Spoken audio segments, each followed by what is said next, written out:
السلام علیکم، بسم اللہ الرحمن الرحیم۔ ہمارا آج کا اس ویڈیو کا موضوع ہے حرام گوشت اور جانور۔ سورۃ نحل آیت نمبر 115۔ تم پر تو یہی حرام کیا ہے مردار اور خون اور سور کا گوشت، اور جس کے ذبح کرتے وقت غیر خدا کا نام پکارا گیا، پھر جو لاچار ہو، نہ خواہش کرتا اور نہ حد سے بڑھتا، تو بے شک اللہ بخشنے والا مہربان ہے۔ سورۃ المائدہ آیت نمبر 3۔ تم پر حرام ہے مردار اور خون اور سور کا گوشت، اور وہ جس کے ذبح میں غیر خدا کا نام پکارا گیا، اور وہ جو گلا گھونٹنے سے مرے اور بے دھار کی چیز سے مارا ہوا، اور جو گر کر مرا، اور جسے کسی جانور نے سینگ مارا، اور جسے کوئی درندہ کھا گیا مگر جنہیں تم ذبح کر لو، اور جو کسی تھان پر ذبح کیا گیا، اور پانسے ڈال کر بانٹنا یہ گناہ کا کام ہے۔ آج تمہارے دین کی طرف سے کافروں کی آس ٹوٹ گئی، تو ان سے نہ ڈرو اور مجھ سے ڈرو۔ آج میں نے تمہارے لیے تمہارا دین کامل کر دیا اور تم پر اپنی نعمت پوری کر دی، اور تمہارے لیے اسلام کو دین پسند کیا۔ تو جو بھوک پیاس کی شدت میں لاچار ہو، یوں کہ گناہ کی طرف نہ جھکے، تو بے شک اللہ بخشنے والا مہربان ہے۔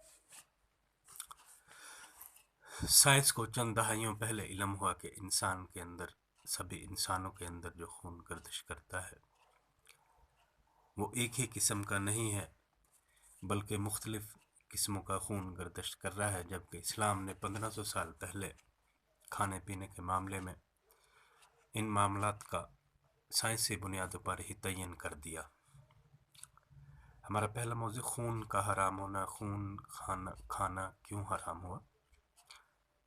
جس طرح کسی بھی انسان کے سیل خون کے اندر دوسرے گروپ کا خون چلا جائے تو وہ انسان کی موت ہو جاتی ہے، اسی طرح انسان کے معدے کے اندر اگر خون چلا جائے کسی دوسرے انسان کا، تو اس سے اس کے خون کی بیماریاں ہو جاتی ہیں، اس کے بلڈ سیل جو ہوتے ہیں وہ متاثر ہو جاتے ہیں۔ اسی طرح مردار جو ہوتا ہے، مرا ہوا جانور، وہ خون اس کے وجود کے اندر اور گوشت کے اندر ہی ہوتا ہے، باہر نہیں نکلا ہوتا، تو اس کا بھی کھانا اسلام نے حرام کر دیا۔ اور وہ جانور جو گلا گھونٹنے سے مرتا ہے، اس کا خون بھی اس کے اندر ہی ہوتا ہے، باہر نہیں نکلتا، تو اسی خون کی وجہ سے وہ جانور بھی کھانا حرام ہو گیا۔ بے دھار کی چیز سے مارا ہوا کہ اس کو زخم نہیں کیا، خون نہیں نکلا، اس کی وجہ سے وہ بھی حرام ہو گیا۔ وہ جو گر کر مرا اور جسے کسی جانور نے سینگ مارا، گر کر مرنے والے جانور کو زخم نہیں آیا، ذبح نہیں ہوا، اسی طرح جانور نے سینگ مارا، اس سے مر گیا۔ جسے کوئی درندہ کھا گیا، اب یہ ایسی ایک اسلام کی عظیم الشان آپ مثال دیکھ لیں کہ درندہ جب کھاتا ہے تو جانور کا خون نکل جاتا ہے، لیکن اس کے باوجود اسلام نے اسے کھانا حرام کر دیا، کیونکہ جو درندے ہوتے ہیں یہ مختلف جانوروں کا گوشت کھاتے ہیں، زندوں کا بھی، مردار بھی کھاتے ہیں، تو ان کے منہ کے اندر بیکٹیریا اور جراثیم ہوتے ہیں جو انسان کے لیے نقصان دہ ہوتے ہیں۔ اس کی وجہ سے اس کا بچا ہوا کھایا گیا جانور حرام کر دیا گیا۔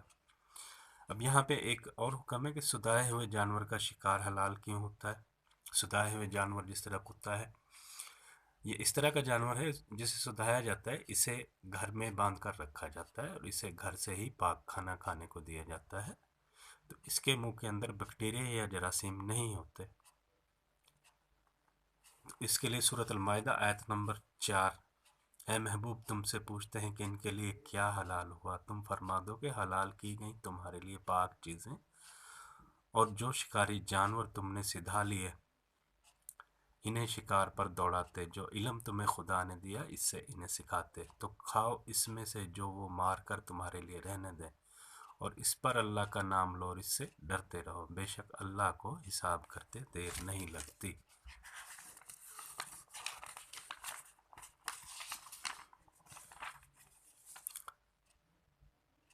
اب اسی طرح سور کھانا کیوں حرام ہوا؟ یہ انسان ہی تھے، اپنی بدعمالیوں کی وجہ سے اللہ پاک نے ان کو سور بنا دیا، تو یہ